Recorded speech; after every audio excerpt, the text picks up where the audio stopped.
I love my wife. I did not hurt her. I was never given a chance. The day after she passes away, they charged me with murder. I didn't even... If I had an answer, I would give the answer to what happened to her, but I can't. I was not in the bathroom. Do you have an opinion as to what the manner of death of Sarah Widmer was? Yes. What is that, sir? Homicide.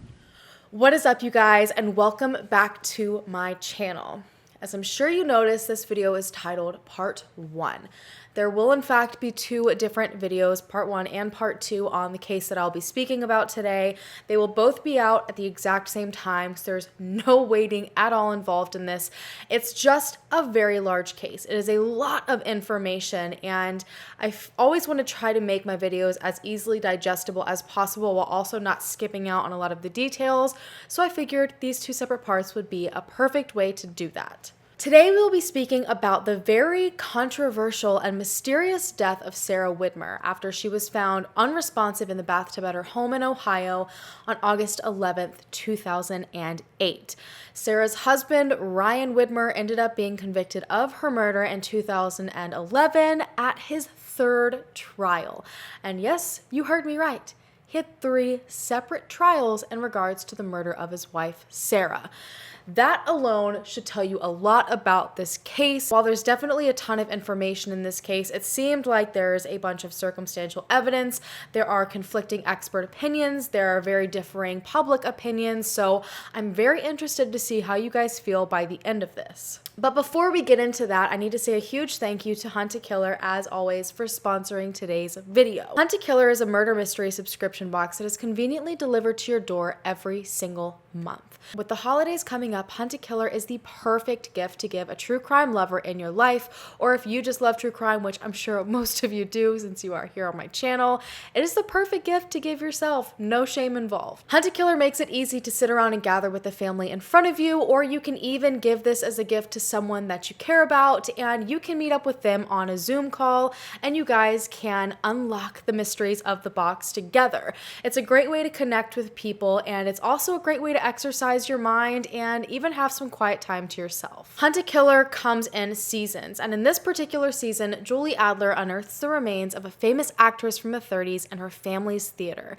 Something that you once believed was a disappearance is now a murder, and Julie is trying to get to the bottom of what really happened, but she is currently being pushed out by the board of directors and is now relying on you to uncover the truth.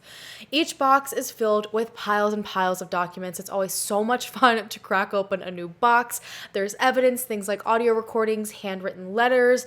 There are physical items that were actually found in the theater. Your job is to basically analyze all of those things, decode ciphers, solve puzzles, eliminate suspects, and hopefully you eventually find the killer. Each month, new items arrive that may have you questioning what you once thought and digging in deeper for more answers. And my favorite thing about Hunt a Killer in particular is that a portion of the proceeds go to a foundation that is very near and dear to my heart, the Cold Case Foundation. I do want to note that if you are planning on purchasing Hunt a Killer for someone in your life as a holiday gift this season, make sure you do so by the 15th of December. That is the cutoff date to make sure that the person that you are trying to get the gift to arrives just in time. Right now, my subscribers can go to huntakiller.com/Danielle Hallan and use code Hallan for 20% off of your first box. Thank you again to Hunt a Killer, and now into the details of part 1 of this case.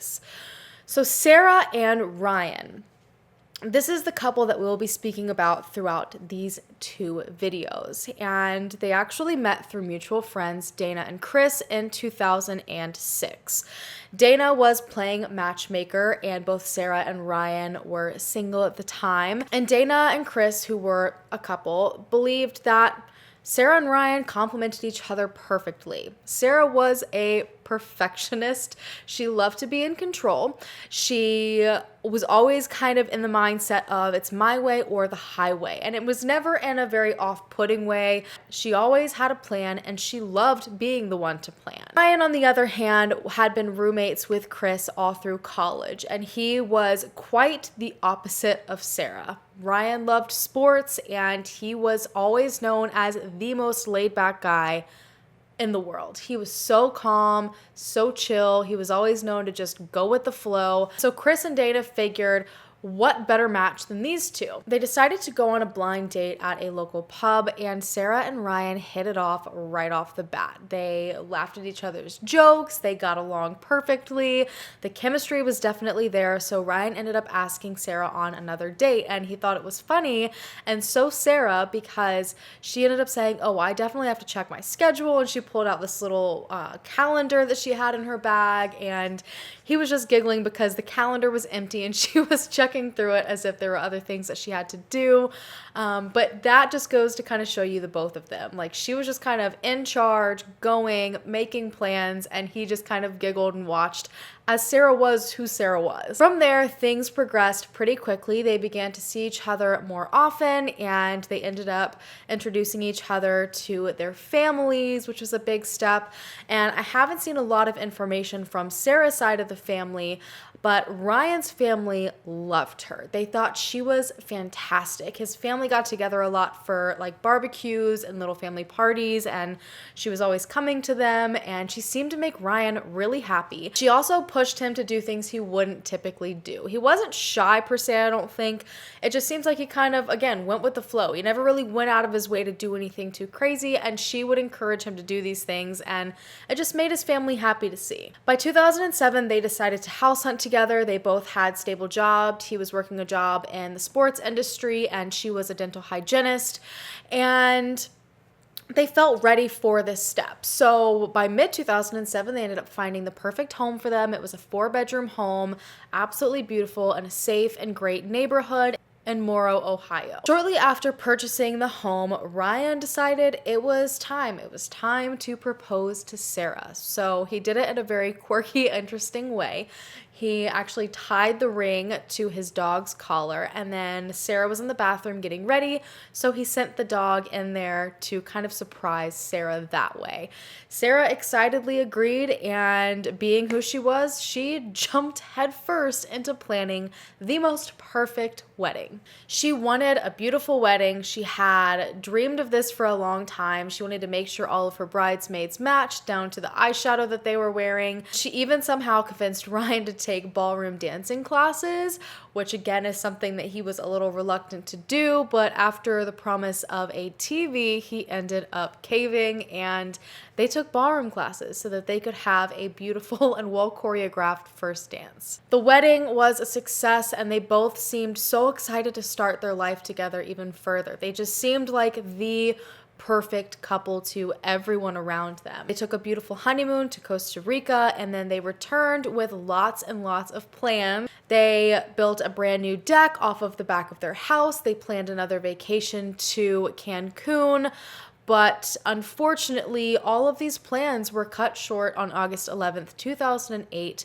quite literally just 4 months after their wedding. It was a Monday, and both Ryan and Sarah had been at work all day long. And that night, Sarah came home and she was complaining of not feeling very well. She said that her head was bothering her and her stomach was bothering her. So she just went to lie down on the couch that was downstairs and watch some TV. So Ryan figured he would go ahead and make dinner for the both of them, let her relax a little bit. So he just heated up some leftovers. I think he heated up a hamburger and some mashed potatoes and corn on the cob, and they ate together. Now, after they ate, they decided to sit down on the couch again for a little while. She had been watching her favorite shows, and the Bengals preseason opener was about to come on, and Ryan really wanted to watch football.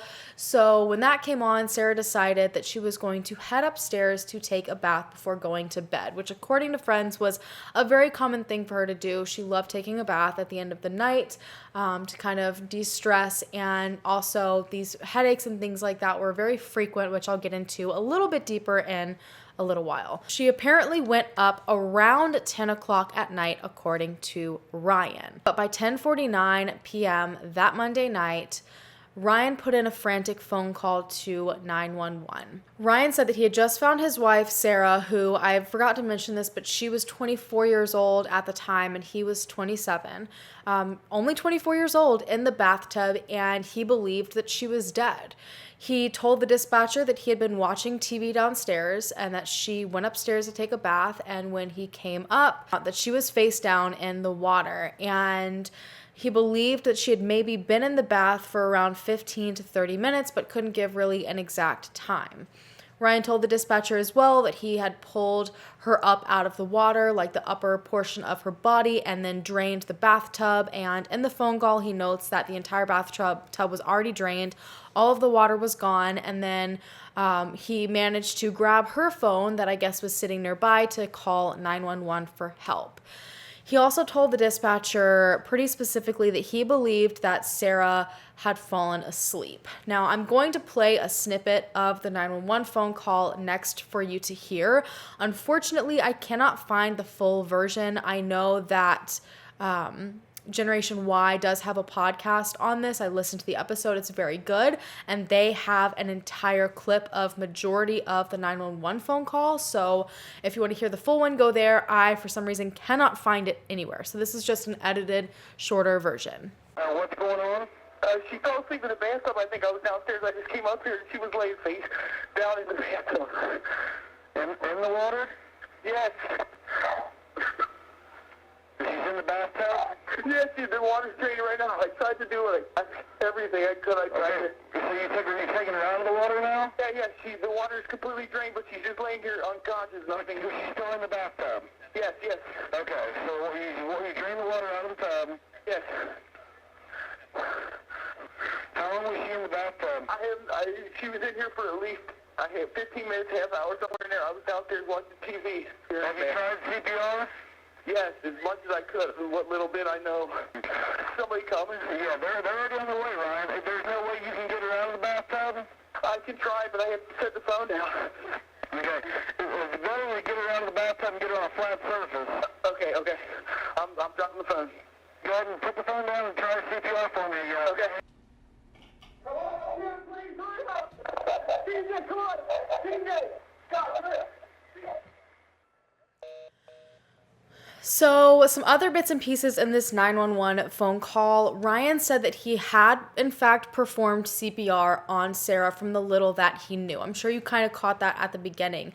And assumingly, based on everything else he had said, he had performed CPR on her while she was still in the bathtub, since that's where he said that she was. He actually had to be directed to take Sarah out of the bathtub because he said she was just lying on the bottom of it, and the dispatcher said it'd be better for her to lay on a flat surface. And I timed it, and it took roughly 30 seconds for him to get Sarah out of the bathtub and onto a flat surface, and then he had to unlock the door for the police, and he continued CPR. Authorities and a deputy arrived within 6.5 minutes of this phone call. I think it was about 3.5 minutes from the time Sarah was pulled from the tub. They found Ryan upstairs in the master bedroom. He was wearing only his boxers, and he told authorities pretty much the same rundown, that she was sick. He was watching football downstairs. She came upstairs for a bath. And then when he came upstairs, he got ready for bed. He stripped down, turned on the TV in the master bedroom, and then was kind of worried that Sarah wasn't there in bed yet, so he went to check on her, and that's when he found her. The first arriving deputy proceeded to continue CPR on Sarah while they waited for the EMTs to set up and eventually step in. The EMTs worked very, very hard for a very long time on Sarah. They tried to intubate Sarah a total of 5 times. I've seen kind of different reports, but I know that a few of the intubation attempts were within the home, and then a few of them were actually once she was out in the ambulance, and then I believe once she arrived to the hospital, there was one done. But while she was at the home, a lot was going on. More than 3 people were trying to perform CPR throughout the entire night. They kept failing the intubations. It just wasn't working. They kept having to rearrange her head and her neck to stretch things out and get things going. I have also seen that they had to put an IV in her neck at some point. Sarah basically was laying unconscious for a total of 45 minutes being worked on. And I don't have any idea, and I wish I knew, if there was a pulse or anything when authorities first got there. I feel like there had to be some signs of life going on, or authorities and the EMTs wouldn't have worked for 45 minutes to continuously try to revive her. Officers, while this was all going on, began to question some of the crime scene, and they ended up calling Detective Jeff Braley, who was off duty at the time. Ironically, he was actually watching the same game that Ryan was supposed to be watching, and they informed him that they were at the scene of a drowning, but that something didn't feel right. By the time Detective Braley arrived at the home in Morrow, Ohio, Sarah was already transferred to the back of the ambulance. She had not left for the hospital yet, but she was preparing to be taken to Bethesda Arrow Springs Hospital nearby. The first arriving officer then started to inform Detective Braley about what was happening and what he found when he first arrived on the scene. He said that when he got there, he checked for a pulse and then he immediately began CPR. He said that the first strange thing that he noticed, though, was that Sarah's body was dry.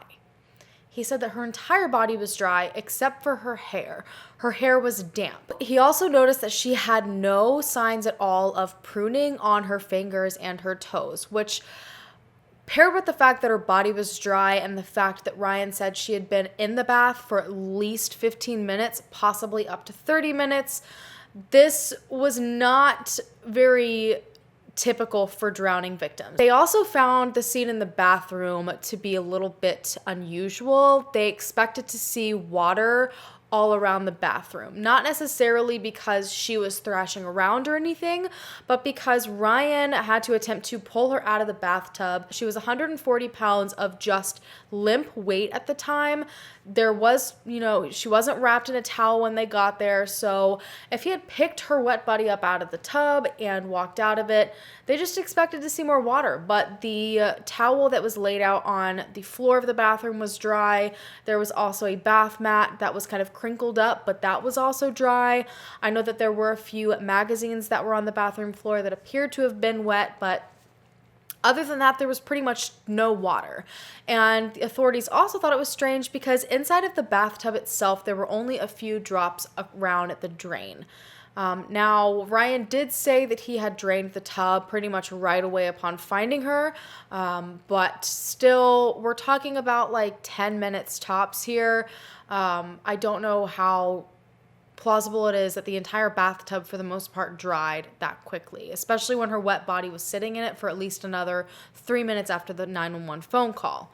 I also noticed that there were a bunch of different like shampoo, body wash bottles that were lining the ledge of the bathtub, and not a single one of them was disturbed. And also with Ryan pulling this, limp body out of the bathtub, again, they assumed some of these bottles would have been knocked over, but they weren't disturbed at all. And it was even more puzzling because he did state to the 911 dispatcher that he did perform CPR on Sarah, and he said this when she was still in the tub. So first of all, I feel like that's already going to be a bad decision and not very easy to do. But if you were attempting to do CPR while someone was in a bathtub, I would again assume you're going to probably knock a few things over. Now, despite all of this, everything else seemed pretty consistent with drowning. When the first officer started to perform CPR on Sarah, she did have a kind of foamy, frothy substance that was coming out of her mouth that would increase during the compressions, which is in fact a huge indicator of drowning. There were also stains underneath of her head. There were stains underneath of her hip. They appeared to be blood. That also is consistent with drowning. But there were still too many things that were not adding up the more that they looked. Upon looking around the house, they also found that the TV downstairs was still on, but it had been changed to a different channel. It was not on the channel that the Bengals game was on, which is what Ryan claimed to have been watching down there before he came upstairs. But the TV in the bedroom that he turned on was turned on to the Bengals game. Now, either that means that the channel downstairs just simply got changed, and on top of that, for some reason, he just never turned the TV off when he came upstairs to apparently go to bed, or again, something weird was happening here. The EMTs also corroborated all of this. They said that her body was not wet at all like they expected when they arrived. They pretty much immediately were able to get their sticky pads to stick to her skin, again, indicating that her body was dry. So things were questionable to say the least. About an hour after the 911 phone call, after being taken to the hospital and then successfully intubated, unfortunately, Sarah still ended up being pronounced as dead. At the hospital, more strange things were occurring. Ryan had spoken to a nurse at the hospital and contradicted what he said to the 911 dispatcher. Ryan told this nurse that when he walked into the bathroom to check on Sarah that she was face up in the bathtub, when he told the dispatcher that when he found her, she was face down. On top of that, he had told the dispatcher that Sarah would frequently fall asleep in the tub, that she did this all the time, I think were his exact words. But when he spoke to some of the officers at the hospital, he said that she had never fallen asleep in the bathtub before, but she would fall asleep in very strange places at very random times. So this only made authorities even more suspicious of what really happened, but I don't think they were really letting that on to Ryan or anyone else that was there at the time. That night after the hospital and after Sarah was pronounced dead, Ryan's mother had to take him back home, or at least she attempted to take him back home, because he had been in the ambulance with Sarah when she was taken to the hospital. And I believe they went back to his house at around 2 a.m. after all of the officers had already left, but when they got there, he refused to go inside. He said that it was too difficult to go in the house after what happened, so his mom went inside to get him a few items of clothing and necessities that he would need, and she noticed that a few of the pieces of carpet in the master bedroom appeared to have been cut up out of the floor. So at this point, she sees this and she thinks it's strange, but they still had no idea that Ryan was now being looked into as a potential suspect in what was about to turn into a homicide that would start a ridiculously long journey to a conviction and even more questions to this day. By the following day, many of Sarah's friends and family learned about Sarah's death, and everyone was in shock. And this is not even the smallest bit of exaggeration. Not a single person came up with the idea that this could have been any sort of foul play. Everyone believed it was an accident. There was no questioning that, but they just didn't know how and why on earth this would happen, except for a few people. So Dana and Chris, the two that had set Sarah and Ryan up, were among those that were shocked, but Dana also had one thing that her mind immediately went to. We already know that she wasn't feeling well the day that this all occurred, but it was just a headache and a stomach ache. But apparently, this was a very, very frequent thing. Sarah complained of having a headache at least once every other week. Her friends, her coworkers, her boss even all remembered her saying that particular day that she wasn't feeling well and that she just wasn't acting herself at all. And it was frequent enough and bothered her enough that she went to Dana to ask for help, because Dana was a nurse and she said, look, I've got these headaches. They happen so frequently. I get so tired. What should I do? Like, what is your opinion on this? And Dana remembers that was actually the last conversation that they ever had, was Sarah being concerned about her health. Dana told her, all you need to do is just, go get a checkup. Go get yourself checked out. Make sure that you are checking your blood pressure, that you're taking care of yourself, and just keep an eye on it, basically. So we have Dana and Chris that are worried about her health, but Ryan strongly believed, even based on his 911 phone call, that she might have fallen asleep in the bathtub and drowned.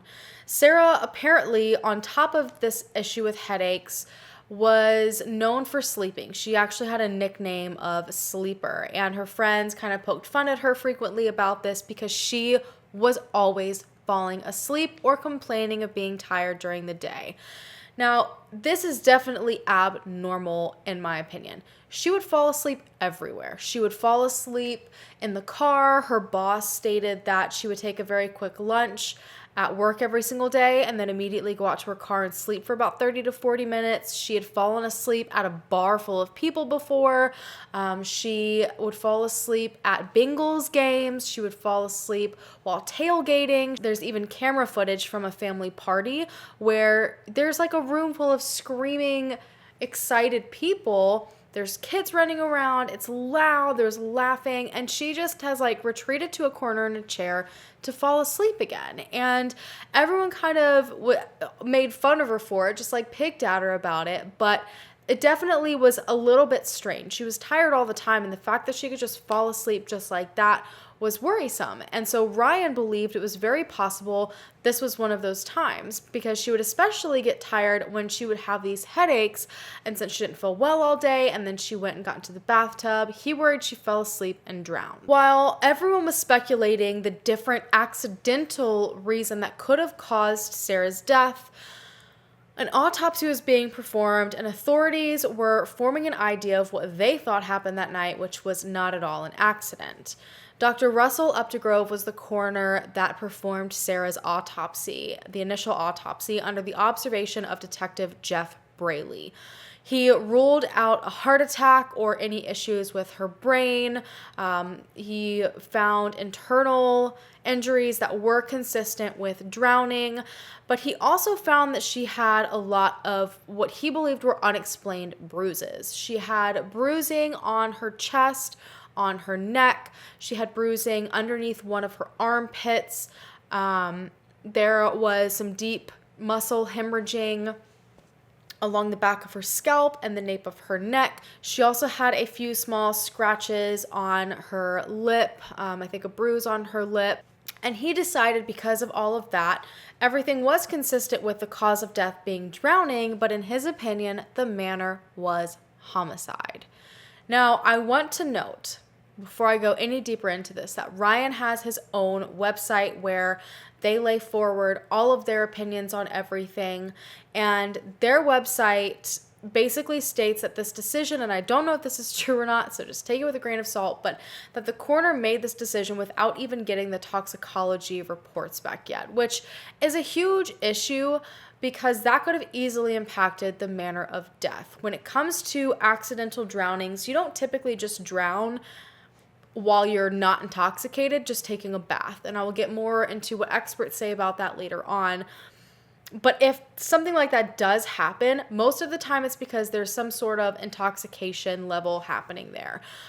So the fact that this call was kind of made very early, and it was actually made within hours of her death, without speaking to any of her medical doctors, like her own personal doctors, it was kind of an issue, and it was a little bit alarming. And by the 13th, even quicker, Ryan Widmer was arrested and charged with the murder of his wife, Sarah Widmer, who he had only been married to for 4 months, and he was arrested not even 48 hours after she died. So at this point, I'm sure you guys are seeing where a lot of things are kind of happening very quickly here.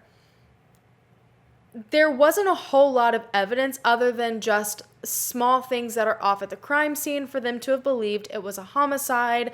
And also the coroner didn't seem to take a lot of time to rule out every single possibility. Now, I will say that accidental drownings are very, very rare.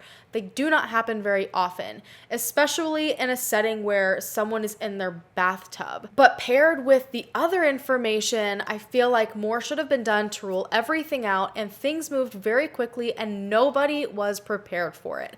And that is what I'm going to get into in part 2 of this case. I'm going to go through all 3 of the trials, the evidence that was laid out and presented at all of these trials, the current state of the case and Ryan's appeals, and it's a roller coaster ride. So buckle in, because the next video is where things get even crazier.